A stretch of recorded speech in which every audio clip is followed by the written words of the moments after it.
Now, democracynow.org, the War and Peace Report, as we turn to news in the police killing of Kenneth Chamberlain, the 68-year-old African-American Marine vet who was shot dead inside his own home in White Plains, New York, last November.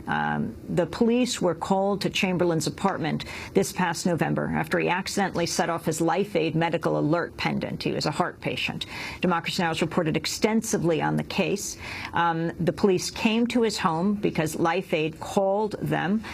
In a key development, one of the officers dispatched to the scene, Officer Stephen Hart, has been suspended without pay and now faces departmental disciplinary charges. Hart was presented with the charges Friday, as until July 30th to respond. Public Safety Commissioner David Chong would not state the specific charges against Hart, who is also a defendant in a separate federal police brutality lawsuit stemming from earlier incidents. But if found guilty, Chong said Hart faces penalties ranging from a reprimand to dismissal from the police force. In the Chamberlain case, Officer Hart is accused of hurling a racial slur at Chamberlain during the incident. Listen carefully to this audio released by the White Plains Police Department from the morning Kenneth Chamberlain was shot dead by police officers. You can hear Officer Stephen Hart banging on Kenneth Chamberlain's window and using the N-word as Chamberlain repeatedly says, "Don't do that, and I'm okay."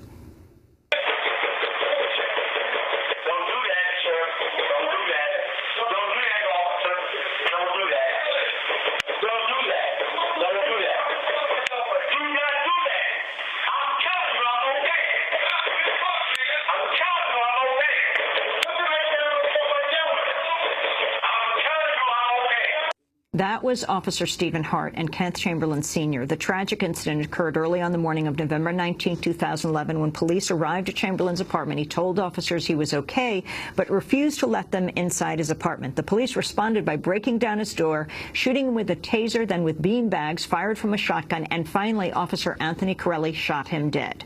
Police claim Chamberlain tried to attack them with a knife. Earlier this month, Chamberlain's family filed a $21 million civil rights lawsuit against the city of White Plains, the White Plains Housing Authority, and 8 police officers involved in the incident. The suit came less than 2 months after a Westchester County grand jury decided not to indict police officer Anthony Corelli for the fatal shooting.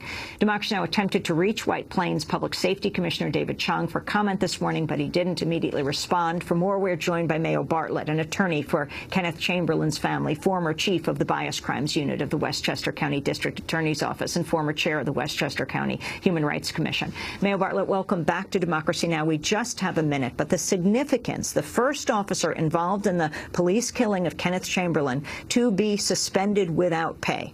The one who the DA's office identified as the one who used the N-word? That's correct. He's the one identified as using the N-word. We believe that it was used at least 2 times. And what's significant is that he's denying that he's the one who did that.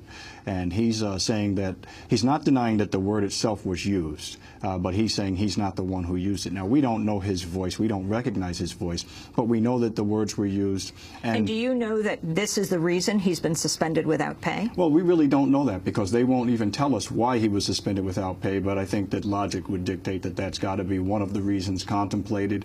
And it was in connection with the mayor's promise that there would be an answer and that there would be disciplinary action taken if appropriate. Is the Justice Department investigating? They are.